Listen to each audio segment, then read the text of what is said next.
नमस्कार साथियों, इलाहाबाद विधानसभा से प्रत्याशी रहे आम आदमी पार्टी के कृष्ण वर्मा ने मुख्यमंत्री को भेजा ज्ञापन।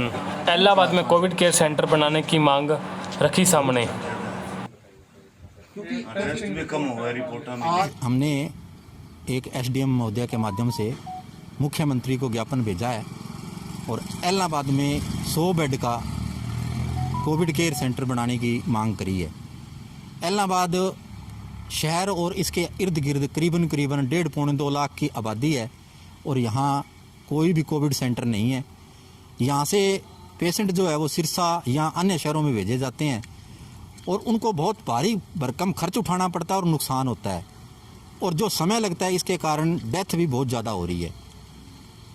इसके अलावा यहाँ जो टेस्टिंग का है वो बहुत सिस्टम लचर है।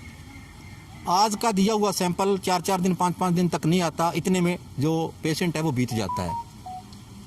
जहाँ कोविड का इलाज नहीं हो रहा वहीं टेस्टिंग की बड़ी दिक्कत है और इन सारी समस्याओं को दूर करने के लिए हम पहले भी एक बार मुख्यमंत्री जी को लेटर लिखा था और आज हमने एक ज्ञापन के माध्यम से ये उनको फिर दोबारा रिक्वेस्ट कर रहे हैं, जल्द से जल्द यानी इसी सप्ताह के अंदर अगर यहाँ कोविड सेंटर नहीं बनाया गया तो हम मजबूर होकर हमें यहाँ धरना शुरू करना पड़ेगा, क्योंकि इलाहाबाद के लोग मर रहे हैं इस बीमारी के कारण।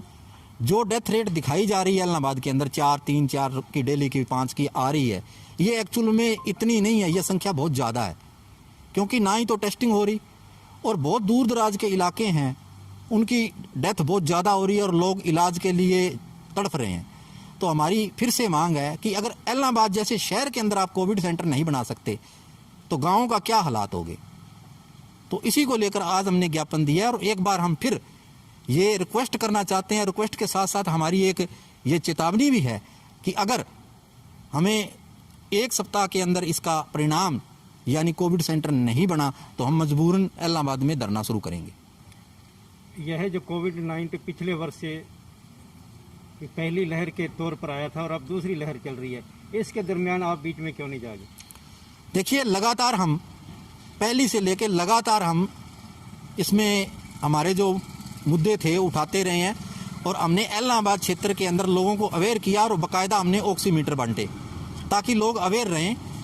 ये जो अब दूसरी जो लहर आई है, इस लहर के पीछे सरकारों ने ही जो है अपना रुख जो है वो एक नरम कर लिया था और इसके कारण जो है ये एकदम बढ़ी है।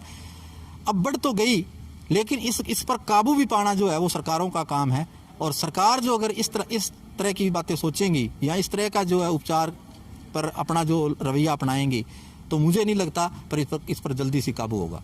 क्या शासन या प्रशासन को यह नहीं पता होता कि हमारे इस एरिया में किस चीज़ की कमी है या नहीं है? अगर पता होता तो इससे पहले इलाहाबाद के अंदर कोविड सेंटर बन जाता।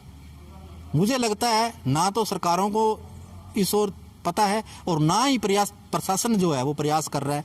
अगर प्रशासन भी अगर प्रयास करे तो बहुत बार आवाज़ें उठती रही हैं, आम लोग भी हैं, इलाके के जो लोग हैं, समाज सेवी संस्थाएं हैं, वो भी ये आवाज़ उठा रही है, लेकिन प्रशासन का कोई और इधर ध्यान नहीं है। यह तमाम इलाहाबाद इलाके के लिए है, परंतु ये देखा जाता है कि विपक्ष के लोग उठकर सामने आते हैं जबकि सत्ता पक्ष के लोग चुप रहते हैं। देखिए, इस टाइम हालात ये हैं, सत्ता पक्ष तो चुप है ही, सत्ता पक्ष को तो कोई लेना देना नहीं, लेकिन विपक्ष वो भी गायब है। विपक्ष कहाँ है?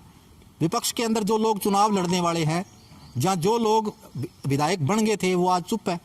1 महीने से फालतू लोग ये महामारी होते हुए चल रही है महामारी, 1 महीने में अभी तक हमने किसी का इस ओर ध्यान नहीं देखा, ना ही किसी ने प्रयास किए। तो मैं तो ये कहूँगा ना तो पक्ष है ना विपक्ष है, ये तो कोई एक आध व्यक्ति जो है वो इस मुद्दे को उठा रहे हैं।